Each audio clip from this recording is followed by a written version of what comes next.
কি হয়ে গেছো তোমাকে সন্ধ্যার পরে ঘর থেকে বের হয়ে একটু বাতাস খেতে হচ্ছে যে?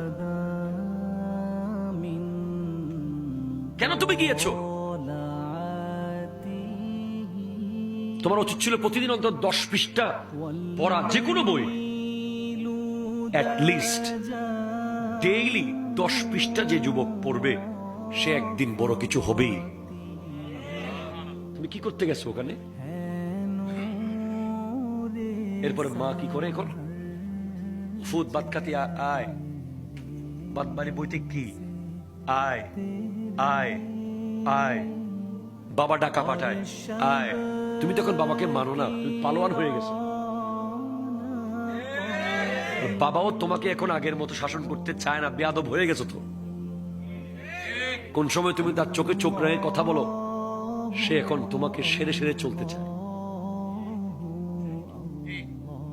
মানে